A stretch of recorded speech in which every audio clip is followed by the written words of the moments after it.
अपराधी ये है, ये इसने गोली मारी है, इस आदमी ने गोली मारी है। कोर्ट रूम में गैंगस्टर संजीव जीवा का मर्डर। कुख्यात अपराधी संजीव जीवा, माफिया डॉन संजीव जीवा को मार दिया गया। 4 हमलावरों ने गोलियों से छलनी कर दिया। ये सबसे बड़ी चौंकाने वाली बात है। अभी तक कोर्ट के भीतर होती थी, आज कोर्ट रूम के भीतर है। कुछ सेकंड में ही लाश बन गया गैंगस्टर। ये संजीव जीवा के खून के निशान है। कुख्यात अपराधी माफिया डॉन संजीव जीवा के खून के निशान है। खून से सन गया वकीलों से भरा कोर्ट रूम।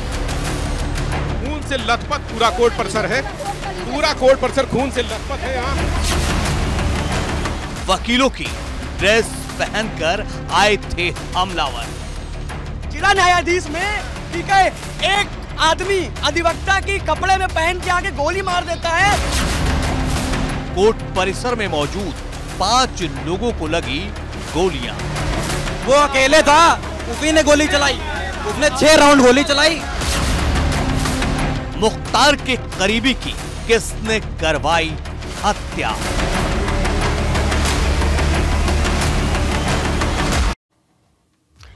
तो देखिए, वकीलों में गुस्सा है, और हो भी क्यों ना, क्योंकि कोर्ट परिसर के अंदर वकीलों के भेष में आए कुछ हमलावर गोलियां दागनी शुरू कर देते हैं, और ये गोली संजीव जीवा को लगती है, उसकी मौत हो जाती है। और जानकारी ये भी मिल रही है कि एक छोटी सी बच्ची भी इसका शिकार हो जाती है, उसको भी गोली लगती है। हालांकि अस्पताल में इलाज जारी है। तस्वीरें हम आपको दिखा देते हैं, घटनास्थल की तस्वीरें, उसके बाद की तस्वीरें।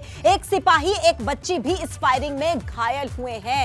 संजीव जीवा, जो कि एक बड़े गैंगस्टर के रूप में कुख्यात था, जिसे जाना जाता था, जो कि सलाखों के पीछे था, और कोर्ट रूम में उसे ले जाया गया क्योंकि उसकी पेशी होनी थी। लेकिन वहीं पर वकीलों के भेष में कुछ हमलावर आते हैं और सीधे गोलियां दागनी शुरू कर देते हैं। सुनिए। देखिए, अभी हम लोग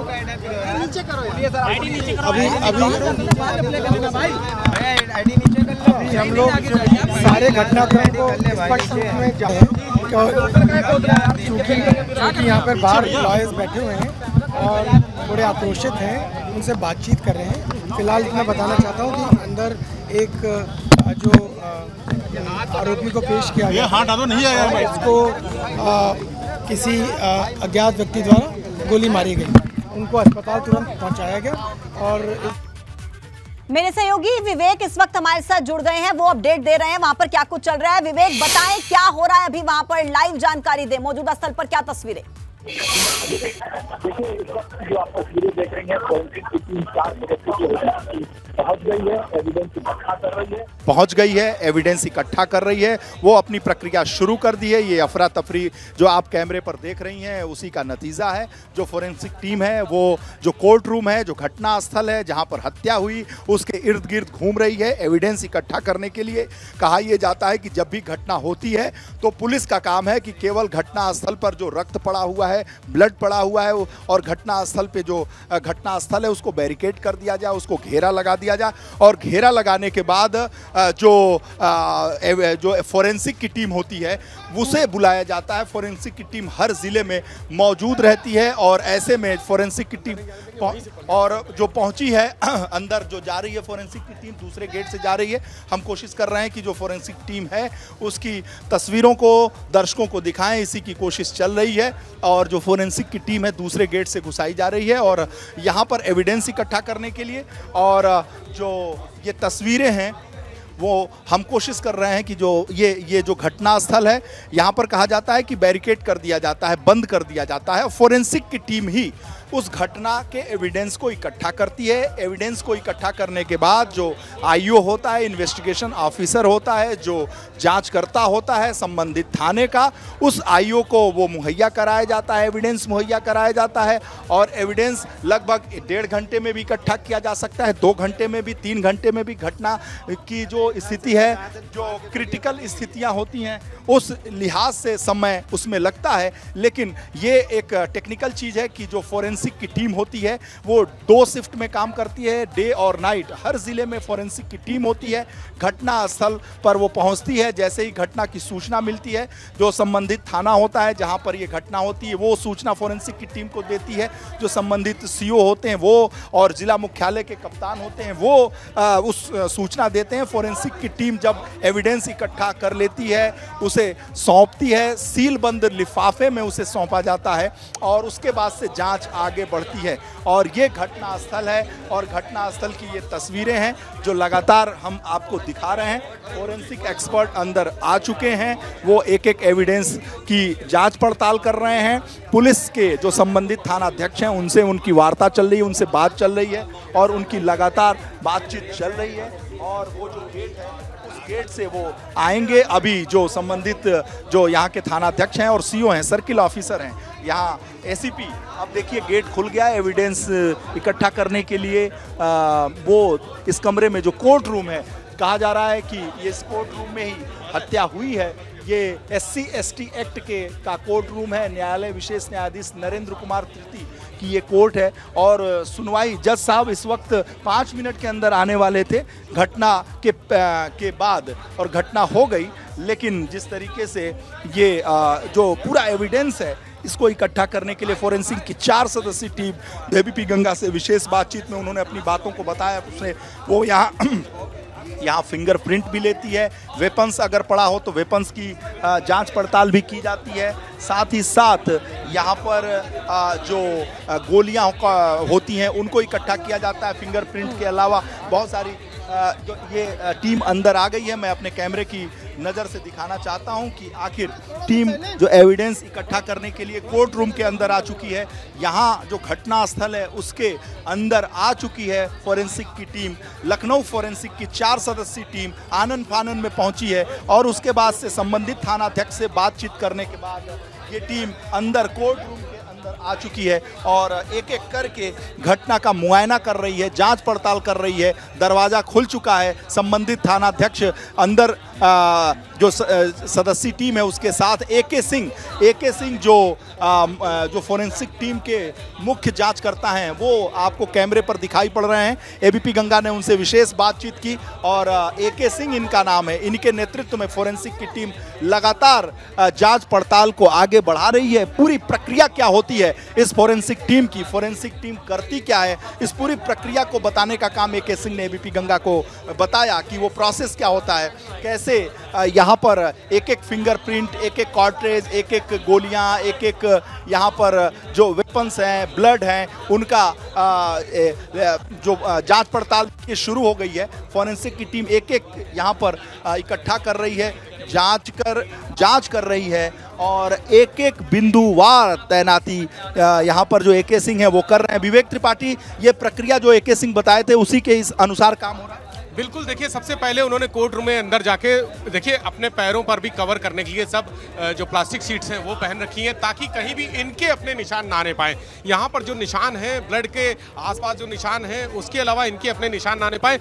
वहाँ पर देखिए कोई बुलेट मिला है, एक बुलेट उनको मिला है, ऐसा लग रहा है जो बुलेट वो उठाई ये फोटो खींच रहे हैं, वो बुलेट उठाकर या कोई निशान है वहाँ पर उसको उन्होंने चिन्हित किया है। ए अल्फाबेटिकल ऑर्डर में सब चीज़ें रख रहे हैं। ए लगा दिया है वहाँ पर, कुछ एक छोटी सी कुछ बुलेट टाइप का पड़ा हुआ है जहाँ पर उन्होंने ए लिखा है, ए लगा दिया है। और उसके अलावा जो मेन आदमी है AK सिंह, जिनसे हमने बात की थी, वो लगातार तलाश कर रहे हैं, देख रहे हैं कि कहाँ पर क्या चीज़ें हो सकती हैं। ये जो दिख रहा है ये पूरा मुलजिमों के खड़े होने के लिए जो बाड़ा होता है, बाड़ा वो गिर गया था, यानी भीतर जो भी थे अफरा तफरी मची थी, भगदड़ मची थी। उसके बाद ये बाड़ा लकड़ी का जो होता है, जो दीवार होती है लकड़ी की, वो पूरी गिरी हुई है। उसके आगे कुर्सियां रखी हैं, कुर्सियों के आगे तमाम यहाँ पर बिखरे हुए हैं, तमाम चीज़ें बिखरे हुए हैं जिनको साक्ष्य के रूप में फॉरेंसिक एक्सपर्ट्स ढूंढ रहे हैं। एक एक कोना कोना, एक एक इंच पूरे कोर्ट रूम का खंगाला जा रहा है और वहाँ पर देखा जा रहा है कि कौन कौन सी चीज़ें ऐसी हैं जो अपराधियों की तरफ से कोई गोली का निशान होगा, कोई गोली होगी, कहीं दीवार में गोली लगी होगी, कहीं ज़मीन पर गोली लगी होगी, या फिर कोई बुलेट होगी, कारतूस होगी, वो मिल सकती है, बुलेट मिल सकती है। उसके लिए सारी टीमें, 4 फॉरेंसिक एक्सपर्ट्स यहाँ पर लगे हुए हैं और एक एक चीज़ की तरफ इशारा कर रहे हैं, चिन्हित कर रहे हैं। सबसे पहला देखिए जो मेन AK सिंह हैं, जो एक्सपर्ट हैं, जो टीम के लीडर हैं, और यहाँ उन्होंने ब्लड स्टेन्स ब्लड स्टेन्स मिले हैं, कुछ खून के निशान मिले हुए हैं। ठीक लोहे की अलमारी के बगल में कुछ खून के निशान मिले हुए हैं, जिसका फोटोग्राफी की टीम ने, जो फोटोग्राफर हैं उन्होंने फोटो खींचे हैं। सारे एविडेंसेस एक एक चीज़ की ले रहे हैं और डू नॉट डिस्टर्ब का बोर्ड यहाँ पर टेप भी लग गया है। मैं कैमरा सहयोगी राजू से कहूँगा इधर आएँ, कैमरा सहयोगी राजू इधर आएँ, दिखाएं। ये पुलिस ने पूरा इलाका डू नॉट डिस्टर्ब का टेप लगा दिया है। कोई भी UP police do not cross, UP police do not cross का टेप लग गया है, यानी यहाँ से आगे वैसे भी ये दरवाजे बंद हैं, किसी को जाने नहीं दिया जा रहा है। लेकिन हम इस खिड़की के भीतर से आपको दिखाने की कोशिश कर रहे हैं, अपने दर्शकों को दिखाने की कोशिश कर रहे हैं कि फॉरेंसिक एक्सपर्ट्स जिनसे अभी बात की थी वो कैसे काम करते हैं। ये देखिए, इधर दिखाइए राजू भाई, ये जरा दिखाइए। AK सिंह यहाँ पर उस जो लकड़ी का बाड़ा पूरा गिरा हुआ है, यानी जब गोली चली है तो भीतर कई मुलजिम मौजूद रहे होंगे। इस लकड़ी के बाड़े के जो दीवार है, ये लकड़ी की जाली है, उसके पीछे वो खड़े हुए होंगे और उसके पीछे खड़े थे। गोली चलने के बाद भगदड़ मची होगी तो ये लकड़ी की पूरी जाली जो कोर्ट में मुलजिमों के लिए खड़े लगाई जाती है वो पूरी, और देखिए इनको कुछ मिला है। फॉरेंसिक एक्सपर्ट्स कुछ निशान ले रहे हैं। इधर इनको उन्होंने उठाया है, कोई नुकीली चीज़ उनको मिली हुई है इस पूरे लकड़ी की जगह जहां जाली गिरी हुई है, वहां से इन्होंने कुछ उठाया AK सिंह से, और लगातार देख रहे हैं कि क्या क्या चीज़ें हैं। जो भी छोटी से छोटी चीज़ें हैं वो बारीकी से निरीक्षण करके, एक एक इंच का कमरे के निरीक्षण करके पूरा देख रहे हैं कि क्या चीज़ें हैं, क्या सबूत हो सकते हैं, क्या एविडेंसेस हो सकते हैं, कौन कौन से साक्ष्य मिल सकते हैं इस कमरे के भीतर। और देखिए C लगाया है, यानी C लिख दिया है अल्फाबेटिकल ऑर्डर में। जिस तरह से जो निशान मिल रहे हैं वहाँ पर चिन्हित किए जा रहे हैं। ये तीसरा निशान कुछ मिला है यहाँ पर जो चिन्हित किया गया है, C लिखा है, और इसी के पास ब्लड स्टेन्स है। खून के निशान आपको आसपास दिख रहे होंगे, जम चुका है, काला खून हो चुका है, कई घंटे, 2 घंटे से ऊपर हो चुका है। C यानी ये तीसरा स्पॉट है, फॉरेंसिक एक्सपर्ट्स का तीसरा स्पॉट उन्होंने चिन्हित किया है। A, B और C, यहाँ C लगा है, और उनकी जो फोटोग्राफी की टीम है वो टीम एक एक चीज़ की फोटो ले रही है। अंदर पूरा बारीकी से सर्च लिया जा रहा है, सर्च किया जा रहा है, अभियान चल रहा है। पैरों में प्लास्टिक के जो कवर हैं उससे कवर कर रखा है अपने पैरों को, ताकि उनके पैरों के निशान कहीं ना आ जाएं। पूरे कोर्ट रूम का चप्पा चप्पा तलाशी ली जा रही है, एक एक चीज़ देखी जा रही है, छोटी से छोटी चीज़ पूरी वीडियोग्राफी की जा रही है, यानी मोबाइल से वीडियो भी बनाया जा रहा है कि कहीं कोई चूक ना रह जाए। लगातार एक एक चीज़ को पूरे फॉरेंसिक एक्सपर्ट्स देख रहे हैं, और अब वो स्पॉट पर जा चुके हैं। स्पॉट पर आपको दिखाएं तो जहां मर्डर हुआ, जहां गोली लगी जीवा को, जहां पर उसका खून बिखरा हुआ है, वहां पर टीम पहुंच गई है। एक्सपर्ट्स वहां पर पहुंच गए हैं, उन्होंने उस जगह को कवर कर लिया पूरा, और अब उस जगह पर छानबीन कर रहे हैं जहां पर संजीव जीवा की गोली लगने के बाद संजीव जीवा गिरा था नीचे। बिल्कुल इस जो न्यायालय विशेष न्यायाधीश SC/ST एक्ट नरेंद्र कुमार तृतीय, उनके कोर्ट रूम के गेट के भीतर, यानी मेन दरवाज़ा जहां से एंट्री होती है, यहीं पर संजीव जीवा खड़ा हुआ था। और जब गोलियां चली हैं तो वो लगातार भागने के लिए, जान बचाने के लिए अंदर भागा, और अंदर उसी जगह पर गोलियां उसको मार दी गई। अब फॉरेंसिक की टीम उसी जगह पर, उसी स्पॉट पर खड़ी है जहां खून बिखरा हुआ है संजीव जीवा का। तमाम वहां पर साक्ष्य मौजूद हैं। फॉरेंसिक की टीम सभी साक्ष्य को संग्रह कर रही है, एकत्रित कर रही है, एक एक चीज़ देखी जा रही है। और ये पुलिस की टीम भी बाहर जो पूरा एरिया है उसको कवर करने के लिए डू नॉट क्रॉस, यानी वो जो पुलिस का टेप लगाया जाता है, सब जगह लगाया जाता है, जा चुका है। दोनों गेट पर, जो कोर्ट रूम के दोनों गेट हैं, वहाँ डू नॉट क्रॉस का गेट लगाया जा चुका है, यानी कोई भी अपनी सीमा ना लांघे। फॉरेंसिक सर्च चल रहा है, फॉरेंसिक एविडेंसेस कलेक्ट किए जा रहे हैं। ऐसे में किसी को भी डिस्टर्ब ना करने का उनका जो पुलिस का एक तरीका होता है, उसके लिए सारे टेप लगा दिए गए हैं। और अब जो फॉरेंसिक एक्सपर्ट्स हैं अंदर, आपको नज़ारा एक बार फिर दिखाते हैं कि वहाँ किस तरह से AK सिंह जो टीम लीडर हैं वो कुर्सियों के आसपास, जहाँ जज के मुंशी बैठते हैं और तमाम उनका स्टाफ बैठता है, वहाँ पर सर्च कर रहे हैं नीचे कि बुलेट कहीं मिल जाए। अभी तक 3 छोटी छोटी जो स्पॉट्स हैं वो चिन्हित किए गए, A, B और C लगा दिया गया अभी, और तमाम ऐसी जगह पर हैं जहां पर उनको सर्च किया जा रहा है। बुलेट कहीं मिल सकती है, कहीं कोई साक्ष्य मिल सकता है, कहीं कोई उंगली का निशान भी मिल सकता है, हाथों के निशान मिल सकते हैं। इसलिए हाथ में ग्लव्स पहने हुए हैं ताकि कहीं भी कोई निशान हो तो वो छेड़छाड़ ना हो, साक्ष्य से छेड़छाड़ ना हो। ऐसे में जो फॉरेंसिक के एक्सपर्ट्स हैं वो बारीकियों को ध्यान में रखते हुए, तमाम एहतियात को ध्यान में रखते हुए अपना सर्च ऑपरेशन चला रहे हैं, अपनी जांच कर रहे हैं, छानबीन कर रहे हैं पूरी एक एक चप्पे चप्पे की। ये बड़ा कमरा है और हम पहले भी आपको नज़ारा दिखा चुके हैं। इस बड़े कमरे में अभी तक 3 जगह पर कुछ चीज़ें चिन्हित हुई हैं जहां पर उन्होंने A, B और C करके अपने तमाम स्पॉट लगा दिए हैं। वीरे जी, जैसा उन्होंने कहा था, AK सिंह ने जो फॉरेंसिक टीम के लीडर हैं, उन्होंने कहा था कि हम जिस तरह से छानबीन करें, मैं देख रहा हूं कि बिल्कुल उसी तरह से और बल्कि उससे ज्यादा प्रोसेस होता है। एक प्रोसेस होता है, जैसा कि AK सिंह ने बताया कि ये प्रोसेस है कि फॉरेंसिक की टीम सबसे पहले पहुंचती है, बैरिकेड कर दिया जाता है, जो संबंधित थाना अध्यक्ष है वो उसकी मौजूदगी में, थाने के मौजूदगी में बैरिकेड कर दिया जाता है। उसके बाद फॉरेंसिक की टीम पहुंचती है और आप देखिए ये बैरिकेड कैसे किया जाता है, जिसकी बात AK सिंह कर रहे थे। यूपी पुलिस लिखा हुआ है, UP police do not cross. इसी तरीके से अतीक और अशरफ के केस में जब मैं वहां गया था तो भी हॉस्पिटल के अंदर डू नॉट क्रॉस का पूरी बैरिकेडिंग कर दी गई थी। जैसी जो स्थिति होती है उस हिसाब से बैरिकेड कर दिया जाता है। उसके बाद फॉरेंसिक की टीम ही अपने जिस तरीके से वहां पर ग्लव्स के साथ पहुंची है कि ताकि कोई दूसरा साक्ष्य न इकट्ठा हो। संजीव जीवा कोई सामान्य अपराधी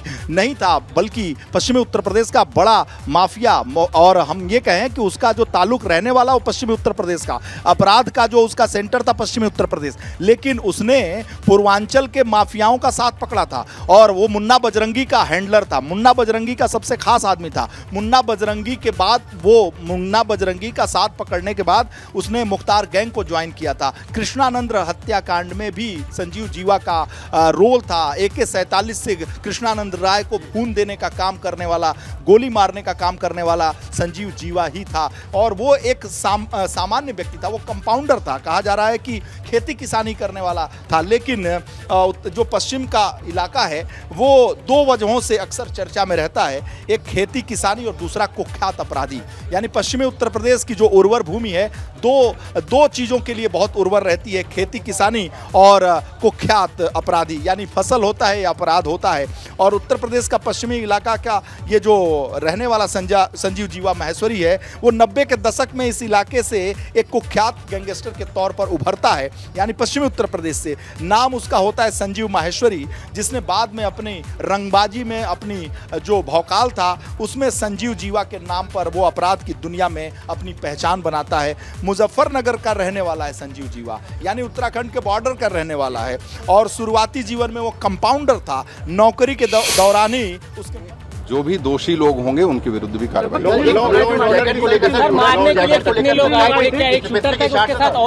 हाँ, ये अभी जांच का विषय है कि कितने लोग आए थे, वो अभी इन्वेस्टिगेशन चल रहा है, लेकिन जिसने गोली मारी है उसको पकड़ा गया और वो भी घायल है और वो भी काफी ज्यादा घायल है।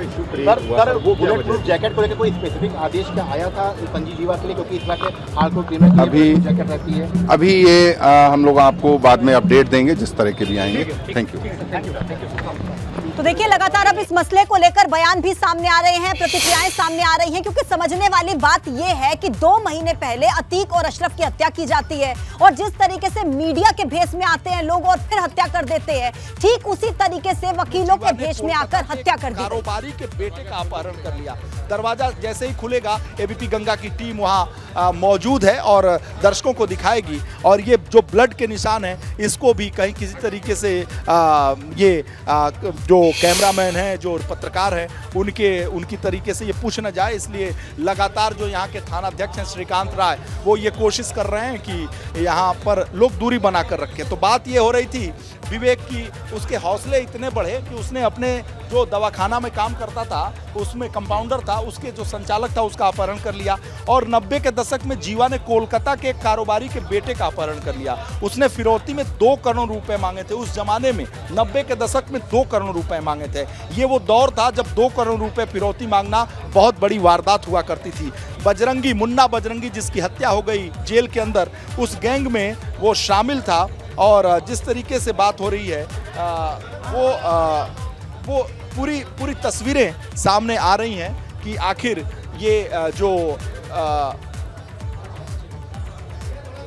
हाँ, हेलो, तो देखिए लगातार ये जो घटना घटी है उसको लेकर वहां पर फिलहाल क्या चल रहा है, इसकी तमाम जानकारी मेरे सहयोगी विवेक और वीरेश जी आप तक पहुंचा रहे हैं। फोरेंसिक टीम इस वक्त यहां पर मौजूद है। जो क्राइम सीन है उसको पूरे तरीके से सील कर दिया गया है और अंदर जांच चल रही है। उन स्पॉट्स को चिन्हित किया जा रहा है जहां पर कोई भी सुराग फोरेंसिक टीम के लोगों को मिल रहा है। 4 सदस्यों की टीम है, AK सिंह इस टीम को लीड कर रहे हैं और लगातार वहां से जो भी स्पॉट्स ऐसे मिल रहे हैं जहां पर कुछ भी सबूत इस टीम के सदस्य को नजर आ रहा है, उन्हें ABC यानी कि अल्फाबेटिकली उनको चिन्हित किया जा रहा है, उनको स्पॉट किया जा रहा है। और देखिए वीरेश जी हैं और विवेक जी दोनों लगातार ग्राउंड जीरो से अपडेट्स तस्वीरों के साथ हम तक पहुंचा रहे हैं। संजीव जीवा जो कि एक कुख्यात अपराधी था और एक आम व्यक्ति की तरह पहले वो नौकरी किया करता था, कंपाउंडर के पद पर तैनात था और दवाखाने में वो काम किया करता था। लेकिन जैसे ही उसने अपराध की दुनिया में कदम रखा तो जहां पर वो नौकरी किया करता था उसी के संचालक का उसने अपहरण कर लिया। और इसी तरीके से कोलकाता में एक वारदात को अंजाम दिया था जब एक कारोबारी के बेटे को उसने अपहरण करके 2 करोड़ की फिरौती मांगी थी।